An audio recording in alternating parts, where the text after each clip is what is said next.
Welcome to Unlock, the podcast that uncovers the hidden potential within people, things, and traditions. Let me ask you something. What's the oldest company you can think of? 100 years old? Maybe 200? Now imagine a construction company that was founded in the year 578.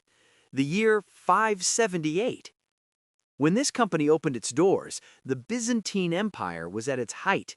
The Prophet Muhammad wouldn't be born for another 52 years. This was before universities, before paper money, before eyeglasses existed.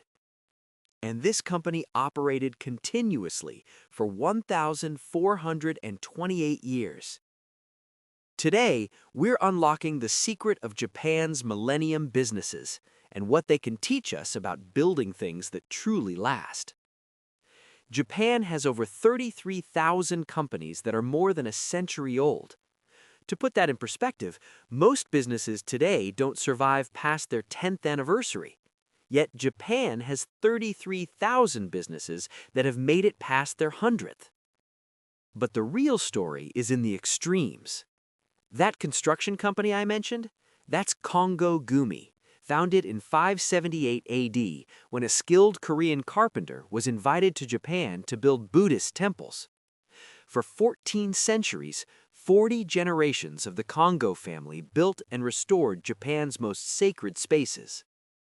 The Shitanoji Temple they constructed in Osaka still stands today, 1,400 years later. Then there's Nishiyama Onsen Keion, a hot spring inn established in 705 AD. The same natural hot spring that attracted travelers in the 8th century still flows today. The same family, now in their 52nd generation, still welcomes guests. 52 generations.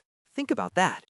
If your family business started when this inn did, you'd have 52 people in your family tree, each one successfully passing the torch to the next.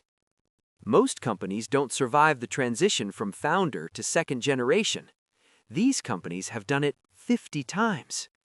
How? The answer is counterintuitive, even radical.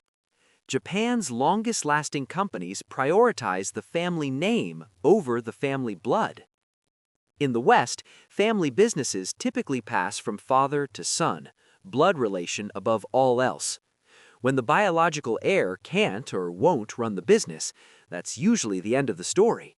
It's why so few family businesses make it past the third generation. Japan took a completely different path, using a practice called mukoyoshi, strategic adult adoption. Here's the system. If you run a family business but your children lack the talent or interest to continue it, you adopt someone who does. Often it's your most talented employee. He marries into the family, takes your surname, and becomes your heir. The business name continues, the expertise continues, the legacy continues. This isn't some rare loophole. In 2011, over 90% of Japan's 81,000 adoptions were adult men. Research suggests about 1/3 of Japanese family businesses have used adopted heirs. Kongo Gumi did this multiple times. When they lacked a capable blood heir, they'd find the most skilled temple carpenter available and bring him into the family. Now here's what makes this brilliant. University research shows that companies led by adopted heirs actually outperform those led by biological heirs. They perform as well as, sometimes better than, founder-led companies. The reason is simple.